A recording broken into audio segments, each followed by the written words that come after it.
اللہ رب العزت کا کروڑ احسان عظیم ہے جس نے درس قرآن کی اس نشست میں ہم سب کو شرکت کی سعادتیں عطا فرمائے۔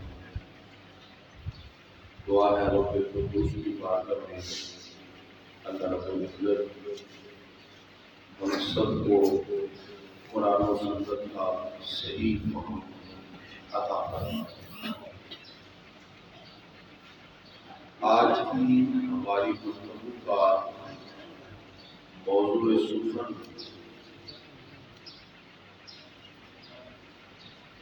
اللہ کے گھر کے آداب کے حوالے سے ہوگا۔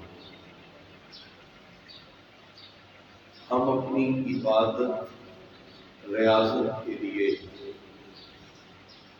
مساجد میں آتے ہیں۔ اسلام نے ہماری عبادت گاہوں کے لیے مسجد کا تصور پیش کیا، لیکن کچھ عرصہ سے جو دیکھنے میں نظر آ رہا ہے کہ ہم مساجد کے اندر اس مقام یا اس جگہ کو جو ہماری عبادت کے لیے متعین و مقرر ہے اس کو وہ مرتبہ اور عزت نہیں دیتے جو ایک مسجد اور ایک عبادت کی جگہ کو دینا چاہیے۔ عبادت گاہوں کا تصور ہر مذہب میں موجود ہے اور ہر ایک اس کا ادب و احترام کرتے ہیں۔ نبی کریم صلی اللہ علیہ وسلم جب ہجرت کر کے تشریف لائے تو آپ نے مسجد قباء کی تعمیر فرمائی اور خود صحابہ کے ساتھ مل کر گارا اور پتھر اٹھا کے لگایا۔ نبی کریم صلی اللہ علیہ وسلم نے خود مسجد نبوی کی تعمیر کا ارادہ کیا تو پتہ چلا وہ جگہ یتیموں کی تھی۔ آقا علیہ السلام نے کہا ایسے نہیں۔ وارثوں نے اگرچہ کہا کہ آپ لے لیں یہ جگہ، میں نہیں، اور اس کی قیمت ادا کر کے پھر مسجد نبوی کو بنایا اور سرکار ایک مزدور کی طرح وہ کام کر رہے تھے۔ گارا بھی، مٹی بھی، پتھر بھی اٹھا کے لگا رہے۔ وہ مسجد نبوی جس کے بارے میں سرکار فرماتے ہیں ما بین بیتی و ممبری روضۃ من ریاض الجنہ، میں میرے گھر اور ممبر کے درمیان جنت کا ٹکڑا ہمارے آقا نے دکھا دیا۔ اسی طرح باقی مذاہب میں بھی عبادت گاہوں کا تصور ہے۔ کرسچینٹی میں عیسائی چرچ جاتے ہیں، یہودی سینیگوگ جاتے ہیں، ہندو اپنے مندر میں جاتا ہے اور سکھ اپنے گرودوارے میں جاتا ہے اور وہ ان جگہوں کو عزت کی نگاہ سے دیکھتے ہیں۔ لیکن اسلام نے جو تصور دیا عبادت گاہ کا اور مسجد کا وہ سب سے جداگانہ حیثیت سے دیا۔ آج ہم بات کریں گے آداب مسجد۔ مسجد کے کیا احکام ہیں، مسجد کے آداب کیا ہیں، ان جگہوں کو ہم نے کس طرح عزت و وقار بخشنا ہے۔ جیسے ہم اپنے گھروں کے لیے تزئین و آرائش کا اہتمام کرتے ہیں مختلف چیزوں کا، تو ایسے ہی اللہ کے گھروں کے لیے ہم نے اس طرح آداب اور اس کے احکام کو بجا لانا ہے۔ اللہ رب العزت نے قرآن مجید فرقان حمید کے اندر ارشاد فرمایا، سورۃ توبہ کی آیت نمبر 18 ہے۔ پروردگار ارشاد فرماتا ہے انما یعمر مساجد اللہ، مسجدیں تو وہی آباد کرتے ہیں من آمن باللہ والیوم الآخر، جو اللہ پہ ایمان رکھے اور قیامت کے دن پہ ایمان رکھے، وَأَقَامُوا الصَّلَاةَ وَآتَوُا الزَّكَاةَ، جو نماز قائم کرے، زکوٰۃ دے، وَلَمْ يَخْشَ إِلَّا اللَّهَ، اور خدا کے سوا کسی سے نہ ڈرے، فَعَسَىٰ أُولَٰئِكَ أَن يَكُونُوا مِنَ الْمُهْتَدِينَ، بے شک یہی لوگ راہ پانے والے ہوں، اللہ انہی کو ہدایت دے گا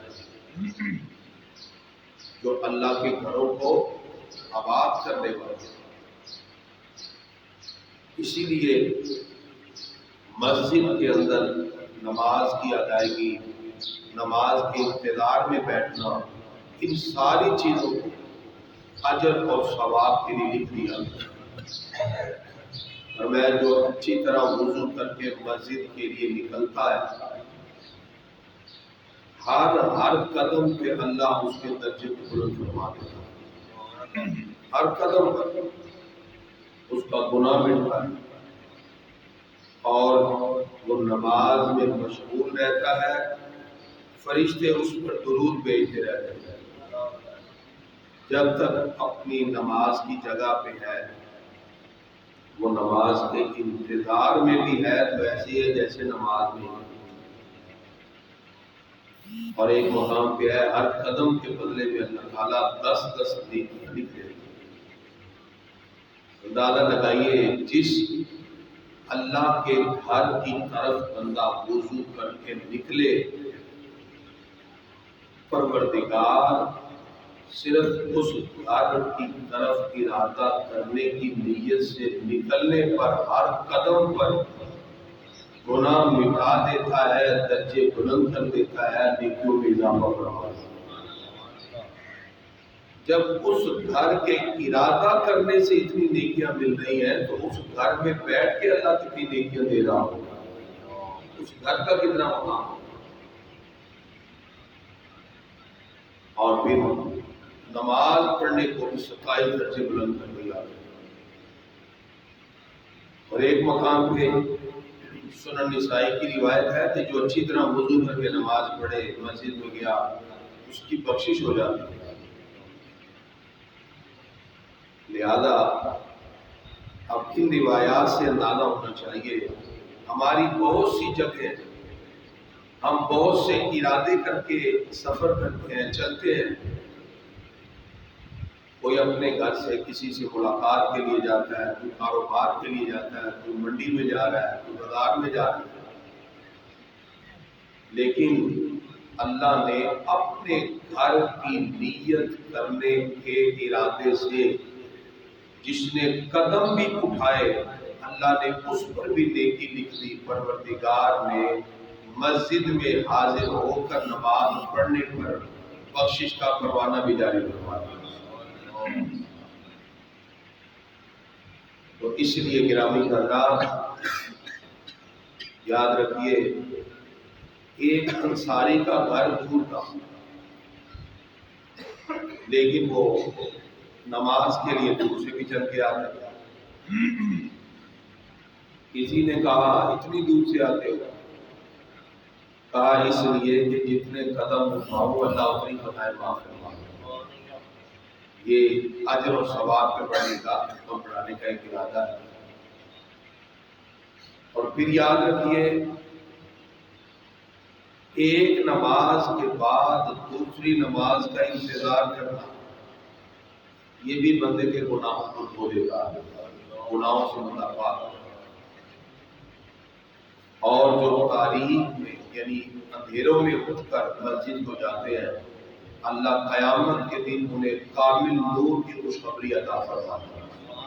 جو تاریکی میں جب صبح کے وقت اندھیرے میں یا عشاء کے وقت تاریکی میں مسجد کی طرف آ رہے ہوتے ہیں۔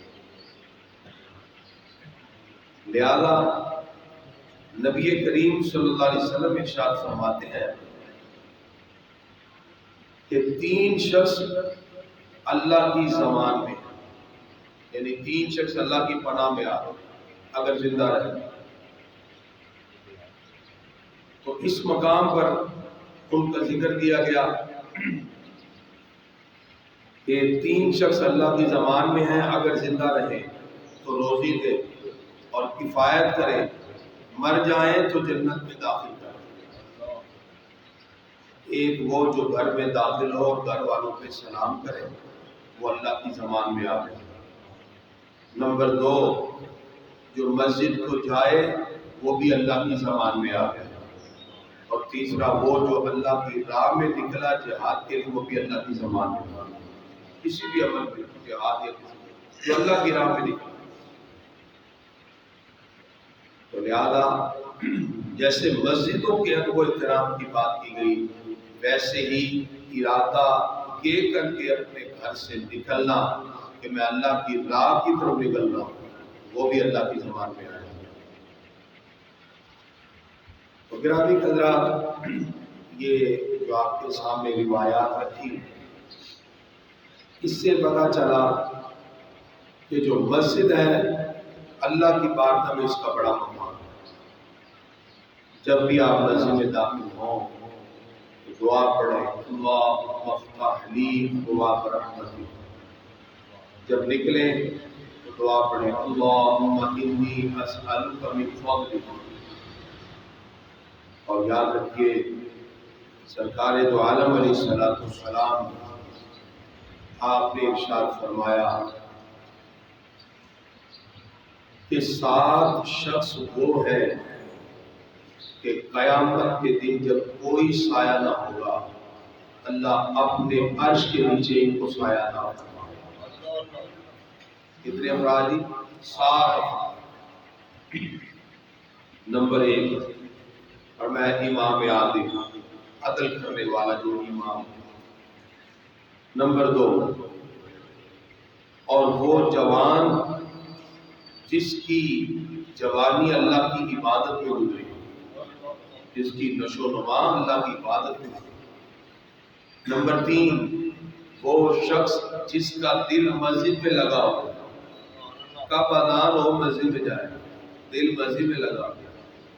نمبر 4، اور وہ شخص جو باہم اللہ کے لیے ایک دوسرے سے دوستی رکھے ہوئے، صرف اللہ کی رضا کے لیے باقی محبت۔ نمبر 5، جو شخص باوجود اس کے اس کو گناہوں کی دعوت ملے، وہ گناہوں سے پیچھے ہٹے اور کہے میں اللہ سے ڈرتا ہوں۔ اور نمبر 6، وہ شخص جس نے صدقہ اس طرح کیا کہ دائیں ہاتھ سے دیا تو بائیں کو پتہ ہی نہیں چلا۔ اور نمبر 7، جو تنہائی میں اللہ کو اس طرح یاد کرتا ہے کہ خوف خدا سے آنسو بہنے لگے۔ 7 بندے ہیں، اللہ اپنے عرش کے نیچے جگہ عطا فرمائے، قیامت کے دن اللہ عرش کے نیچے جگہ عطا فرمائے۔ اس سے بھی پتہ چلا انسان کا دل مسجد کی طرف لگا رہنا چاہیے، اور مسجد کے اندر انسان جب تک موجود ہو تو اس کو مسجد کے آداب کا خیال رکھنا ہے۔ جیسے مسجد میں بہت چھوٹے بچے لانے سے گریز کریں۔ جو بہت چھوٹے بچے ہیں، ایک تو ان کو مسجد کے آداب کا نہیں پتا، پاکیزگی کا نہیں پتا، وہ مسجد میں آئیں گے، ظاہر بات ہے ناپاکی ہو جائے گی، دریا ناپاک ہو جائیں گے۔ یا اگر آپ ان کا حفاظت کا اہتمام پیمپر وغیرہ کر لیں گے، لیکن آپ جب نماز پڑھیں گے تو وہ صفوں کے درمیان بھاگنا شروع کریں گے، کیونکہ ان کو نہیں پتا آداب مسجد کی۔ اس لیے کہا کہ اپنی مسجدوں کو بچوں، پاگلوں، خرید و فروخت، جھگڑنے، آواز بلند کرنے، حدودیں قائم کرنے اور تلواریں کھینچنے سے منع کرنا، بچا لو۔ مسجدوں کے اندر کہا گیا کہ آوازیں بلند نہ ہو، مسجدوں کے اندر جھگڑا نہ ہو، اختلاف نہ ہو، تو مسجد اللہ کا گھر ہے۔ اور اسی طرح مسجد میں خرید و فروخت کی اجازت نہیں۔ عموماً لوگ کچھ بیچتے مسجد میں نماز کے لیے آ گئے، انہوں نے گھڑیاں کچھ چیزیں بیچنے رکھی اور نماز پڑھا، تو ایک بندے نے کہا بھی یہ گھڑی کتنے کی ہے؟ مسجد میں خرید و فروخت ہو رہی ہے۔ تو نہیں، آپ اس کا انتظار کریں جب وہ باہر جائے، اب آپ اس سے وہ چیز خریدیں۔ مسجد کے اندر جائز نہیں ہے کہ خرید و فروخت کی جائے۔ اور اسی طرح مسجد کے اندر اگر کوئی کوڑا کوئی ایسی چیز ہے، یا آپ کی جیب میں سے کوئی ایسی چیز نکلی اور آپ مسجد میں نہ پھینکیں بلکہ جیب میں رکھیں، باہر جا کر مسجد میں پھینکیں۔ اب مسجد کے کچھ آداب، اور یہ وہ آج اس موضوع کا مقام ہے جس کو ہر ایک کو سمجھنا ہے۔ آداب مسجد کیا ہے کہ ہم اللہ کے گھر میں تو آ جاتے ہیں، پھر ہم نے اللہ کے گھر کے آداب کا کیسے خیال رکھنا ہے۔ مسجد میں آ کے پاؤں پھیلا کے بیٹھ جانا مکروہ ہے۔ اسی طرح مسجد کے اندر اگر کوئی شخص بے جا مسجد کے اندر لیٹ جائے اور سو جائے، بے جا، ایک تو ہے نا جو اعتکاف کی حالت میں ہے، معتکف ہے، وہ تو ٹھیک ہے۔ اس کے علاوہ کوئی بندہ آ کے مسجد میں ایسی سو جاتا ہے، عموماً دیہات میں ایسے ہی ہوتا ہے، سارے پنکھے چلا کے مسجد میں آ کے سو جاتا ہے، یہ جائز نہیں ہے۔ صرف معتکف مسجد میں سو سکتا ہے جو اعتکاف کی حالت میں، کیونکہ حالت ناؤ میں سونے کی حالت میں انسان کسی بھی حالت میں جا سکتا ہے، تو غسل فرض ہو سکتا ہے۔ مسجد میں تو یہ جائز نہیں ہے، لہذا اس طرح مسجد میں سونے کی بھی اجازت نہیں ہے۔ اور اسی طرح مسجد تحت الثری سے لے کے فوق العرش تک مسجد ہوتی ہے، شرعی مسجد، جس کو وقف کیا جائے وہ شرعی مسجد ہے۔ یہ نہیں کہ مسجد اگر نیچے مسجد ہے تو اوپر والا پورشن کسی اور چیز کے لیے استعمال کرنا، جیسے نیچے مسجد ہے اس کے اوپر والی چھت کی مسجد ہے، اس کے اوپر بھی مسجد ہے، اور اس چھت کو بھی ہم کسی اور مقصد کے لیے استعمال نہیں کر سکتے کیونکہ وہ مسجد ہے، اور مسجد فوق العرش تحت الثری مسجد ہی ہوتی ہے۔ اور اسی لیے مسجد کو گزرگاہ بنانا یہ بھی جائز نہیں ہے۔ یعنی ایک بندہ جیسے ہمارے دو دروازے، ادھر سے جوتا پکڑے ادھر سے نکل آئے، ادھر سے پکڑے ادھر سے نکل آئے، یہ تو مسجد کو گزرگاہ بنا دیا، یہ جائز نہیں ہے۔ کوئی مجبوری ہو وہ تو الگ بات ہے، بغیر مجبوری کے مسجد کو راستہ بنانا اور گزرنا اس کے لیے قطعاً اجازت نہیں ہے۔ اسی طرح مسجد کے اندر اگر گمان ہو کہ کوئی مجنون ہے یا پاگل ہے، ذہنی توازن ٹھیک نہیں ہے، تو وہ مسجد میں اس کو نہ آنے دیا جائے۔ اگر وہ آ جائے اس کو بڑے پیار محبت سے کسی بھی جگہ باہر جا کے بٹھا دیں۔ اکثر آپ دیکھتے ہیں کوئی مجنون یا پاگل مسجد میں آ جاتا ہے، سارے مسجد کا امن خراب کر دیتا ہے، اونچی آواز سے بولے گا، شور مچائے گا، کیونکہ وہ تو ذہنی طور پہ ڈسٹرب ہے، اس کو تو نہیں، تو اس لیے مسجد میں ان کے داخلے کو منع کر دیا گیا۔ مسجد کے اندر یہ آداب کا خاص طور پہ خیال رکھا جائے کہ مسجد میں نہ تھوکا جائے، نہ کوئی ایسی چیز ڈالی جائے جس سے گندگی کا اہتمام ہو، کیونکہ یہ اللہ کا گھر ہے اور اللہ کے گھر کو اسی طرح آداب کے ساتھ خیال رکھنا چاہیے۔ مسجد میں اگر آپ داخل ہوں، اگر آپ کے پاؤں پہ کوئی چیز ایسی لگی ہے نجاست وغیرہ، اس کے ساتھ داخل ہونے کی اجازت ہے، بلکہ پاؤں وغیرہ کو دھوئیں پھر مسجد میں داخل ہوں۔ مسجد کے اندر اگر کوئی درخت وغیرہ لگا ہے اور اس پر پرندے وغیرہ بیٹھ کے پیٹ کرتے ہیں یا اس کے پتے گرتے ہیں تو اس کو فوراً صاف کر دینا چاہیے، اس لیے کہ وہ اللہ کا گھر ہے، یا اس کے لیے کوئی اہتمام ایسا کرنا چاہیے تاکہ مسجد آلودہ نہ ہو۔ مسجد میں کچا لہسن یا پیاز کھا کر جانے کی اجازت نہیں، کیونکہ مسجد میں فرشتے ہوتے ہیں۔ اسی طرح اگر بندے نے کام کے کپڑے پہنے ہیں، بعض لوگ مزدوری کرتے ہیں، ایسا کام کرتے ہیں، خراتوں کا کام ہے، کوئی کام جو مشین کا آئل تیل لگتا ہے، تو وہی گندے کالے کپڑے پہن کے مسجد میں آ جاتے ہیں، یہ جائز نہیں ہے، کیونکہ مسجد میں ملائکہ بھی ہیں، فرشتے بھی ہیں، ان کے کپڑے سے اسمیل جو آتی ہے یا ان کا جو آئل یا پیٹرول کا کام کرنے والے جو لوگ ہیں، تو ایسی صورت میں وہ مسجد بھی آلودہ ہوگی، فرشتے بھی اس سے کراہت کریں گے۔ اس لیے ان کو چاہیے وہ دوسرا لباس بھی رکھیں اور وہ چینج کر کے پاک لباس پہن کے مسجد میں آئے، تاکہ دوسرے لوگ اس کی وجہ سے کراہت محسوس نہ کریں، فرشتے بھی کراہت محسوس نہ کریں۔ مسجد میں دنیاوی باتیں کرنے کی اجازت نہیں، جائز باتیں کریں۔ مسجد کے اندر کوئی شخص دنیاوی معاملات بھی نہیں کرے گا، بلکہ جہاں تک ہو سکے دنیاوی بات کرنے کی اجازت نہیں ہے۔ اگر دنیاوی بات کرنا ہو یا معاملہ ہو تو مسجد سے باہر جا کر بات کر کے پھر مسجد میں آ جائے، تاکہ مسجد میں کسی قسم کی دنیاوی گفتگو نہ ہو اور شور ہوگا بھی نہ ہو۔ یاد رکھیے، مسجد کا جو ادب ہے ایسی مسجد کی چھت کا بھی ادب ہے۔ اس لیے جس طرح مسجد کے اندر ہم ان سارے آداب کا خیال رکھتے ہیں، اسی طرح ہمیں مسجد کی چھت کا بھی آداب اور اس کا بھی خیال رکھنا ہوگا۔ لہذا اس اعتبار سے جہاں مسجد کا ادب ہو وہاں مسجد کی چھتوں کا بھی ادب ہو۔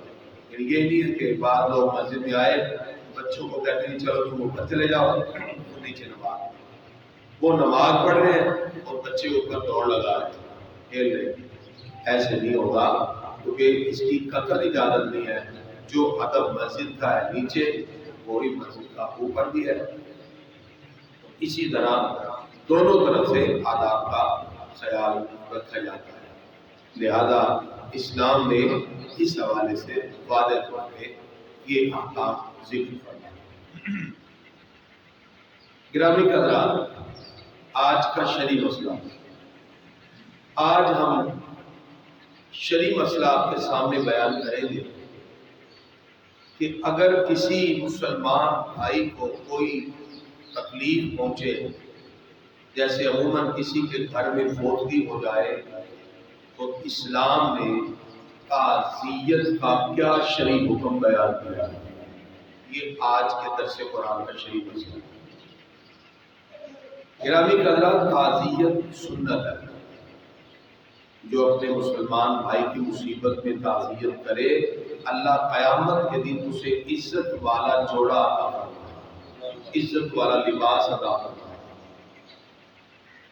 اور جو کسی مصیبت زدہ کی تعزیت کرتا ہے، اسے اسی کے مثل ثواب بھی اللہ عطا فرمائے۔ جامع ترمذی کی روایت۔ تعزیت کیا ہے؟ کسی کی موت کے 3 دن تک تعزیت ہوتی ہے۔ فوتگی کے کتنے دن تک ہے؟ 3 دن تک۔ اس لیے کہ 3 دن تک ہی سوگ ہوتا ہے، اس کے بعد پھر تعزیت نہیں ہے، پھر مکروہ ہے۔ ظاہری بات ہے 3 دن کے بعد وہ بھی اپنی پریکٹیکل لائف میں آئیں گے، اپنی زندگی کے معاملات، اس میں پھر تعزیت نہیں ہے، بلکہ اس میں ویسے آپ دعا کر لیں، ٹھیک ہے۔ ہاں، اگر کسی کو علم ہی نہیں ہوا، بعد میں علم ہوا، وہ اگر بعد میں کسی کے ساتھ افسوس کر لیتا ہے تو کوئی حل نہیں، لیکن جس کو علم ہے اس کو چاہیے کہ اگر کسی سے تعزیت کرتا ہے تو 3 دن کے اندر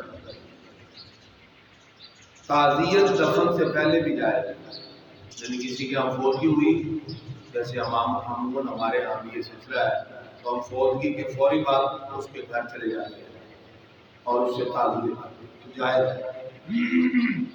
بعض لوگوں کے ذہن میں ہے کہ شاید دفن کے بعد دعا ہوتی ہے، دفن کے بعد تعزیت ہوتی ہے۔ نہیں، دعا پہلے بھی ہو سکتی ہے اور دعا اور تعزیت دفن سے پہلے بھی ہو سکتی ہے اور بعد، دونوں جائیں۔ اس کے ساتھ ساتھ تعزیت جیسے مردوں میں ہے ویسے ہی عورتوں کے لیے بھی ہے۔ اس میں تعزیت کا طریقہ کیا ہوتا ہے؟ کسی کی مصیبت پر اس کے لیے صبر کی بات کہنا کہ اللہ آپ کو صبر عطا فرمائے، اللہ نعم البدل عطا فرمائے، اللہ کا حکم ہے، اللہ اس رب کے حکم پر ہم سب کو راضی رہنے کی توفیق عطا فرمائے، ایسے جملے کہنا چاہیے۔ یعنی جزا فضا سے اور بے صبری سے بچ کر صبر کی تلقین کرنا چاہیے، اس سے بھی دگنا ثواب ملتا ہے۔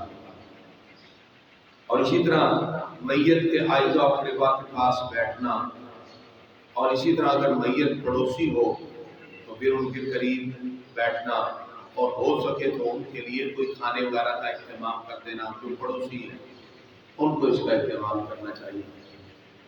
اور اس کے علاوہ قرآن مجید، کلمہ طیبہ، دیگر جو چیزیں ہیں اس کو بھی پڑھ کے اسی طرح پیش کرنا۔ ہمارے ہاں عموماً جو سلسلہ معاشرے میں چل پڑا ہے کہ کسی کے ہاں فوتگی ہوتی ہے تو پورا محلہ ان کے ہاں روٹی کھانے آ جاتا ہے۔ تو یہ کسی کی فوتگی پہ جو دعوت ہے یہ منع ہے، سخت منع ہے۔ صرف گھر والے جو ان کے دور کے رشتہ دار آتے ہیں وہ صرف اس میں شامل ہوں، اس کے علاوہ محلے دار یا جو پڑوسی وغیرہ ہیں وہ اس میں شامل ہوں۔